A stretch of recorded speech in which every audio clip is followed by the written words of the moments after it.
So there's plenty of videos about the Moonlander, what it can do, how it types, in-depth things on how you can get the most out of it. That's not this video. This video talks about my experience with it. I invested in it because it's a lot of money. I spent 6 months with it and I stopped using it because it just is more hassle than it's worth for me. So in this video, I'm going to share what the things were that I was hitting, so you can decide if you don't have the issues that I have and still commit to it, or that you're maybe better off getting a different mechanical keyboard, for which I will put a suggestion in the end as well.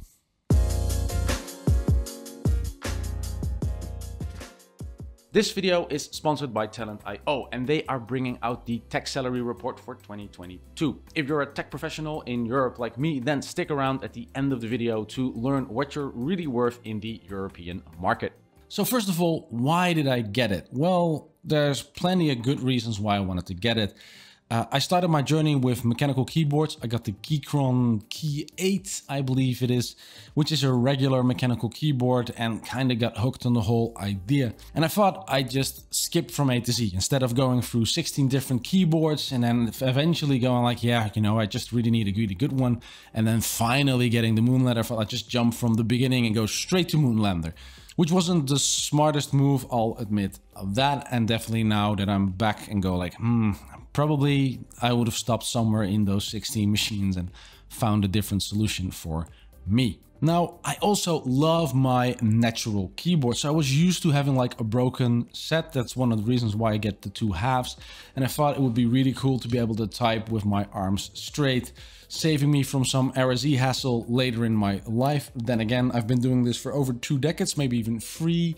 And I don't have any problems. One of the reasons is I get up a lot. Another is I always type 10 fingers and on a broken keyboard. And I have a nice healthy mix between moving my mouse and my set. So I'm not that unlucky in that regards. So the first thing that I bought it for was because I like the whole split keyboard layout. And it's wonderful. It's wonderful because you can arrange it the way you like, so you can go more straight. In practice, however, I'm very used to my natural keyboard, so I move them a bit closer to each other and then type like this. The space in the middle is wonderful. I have my mouse there and it's much easier to reach than it was before, and very often I keep my drink there as well, because people said like, hey, your hands don't move there, and they were right. Like, my hands don't move there unless I get my drink. So laziness for the win for sure. Another big bonus is that my cat can sit in the middle and not block me from typing, at least not as much as on a regular keyboard.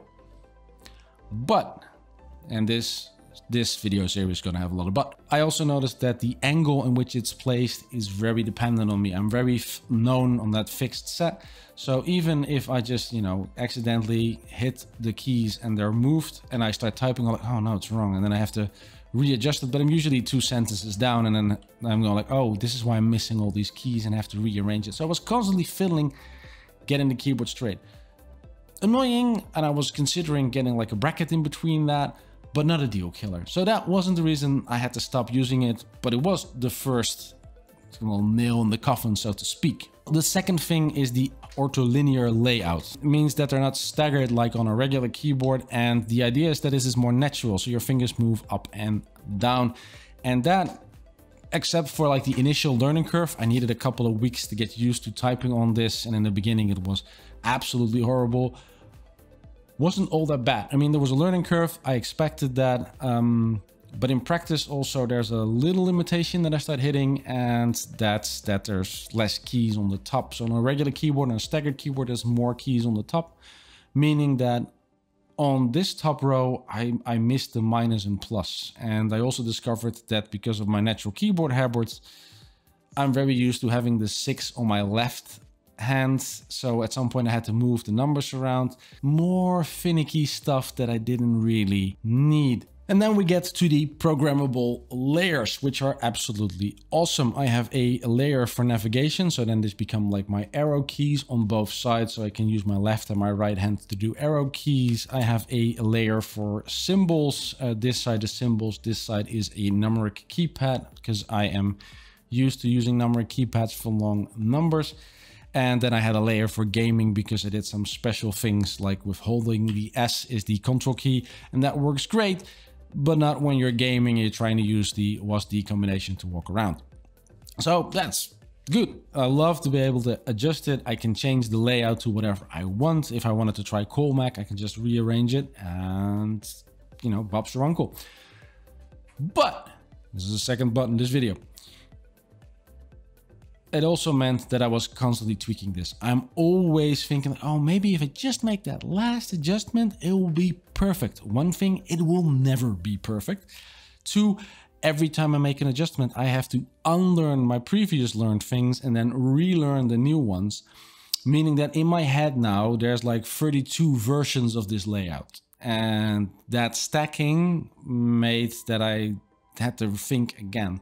And the thinking isn't that bad because like for the regular keys, the A to Z and the 1 to 0 setup that you use a lot, that goes pretty quick. But the symbols and the special keys, you don't type them as much, so it takes much longer, so it becomes finicky much longer. So any adjustment I make sometimes still sticks around for weeks if it's a key that I don't use on a regular basis. Case in point, I'm constantly fiddling with the minus and plus key because in the original setup, there's no space for those. And that means that while you're in a meeting and there's people watching you and saying like, hey, can you make the screen you're sharing a bit bigger? Normally you press Ctrl and the plus key and then it zooms in the browser, which is 9 out of 10 times what you need. But if you're then sitting there going like, where's the plus key? It feels very awkward. So that was like another point where I'm going like, okay, I am finicking with a really good keyboard. Why am I finicking with it? Another thing that really broke me on this is that I noticed that I have a lot of meetings, and I have a lot of meetings in offices, and I have a lot of meetings on the spot. And when you have meetings somewhere, you just bring your laptop because that's easy. There's a keyboard built in and you don't have to carry anything else around. In the beginning, I tried carrying the Moonlander with me, but it just looks weird. You come into a meeting room and you set up like a half a desktop station. No. And another thing is then I also do a lot of train driving, and when I do train driving, I only have space for this. I mean, those trays are small. I can't put this anywhere. So I'm constantly relearning back and forth, and it's not the letters because that adjustment is quick, but it's all the symbols and the numbers and these special characters. Meaning that I have to think about my keyboard instead of thinking about the thing that I want to enter into a computer. Reasons why I'm stuck? Probably because I've been doing this for over 3 decades of working on computers. So the mind keyboard system layer is really ingrained.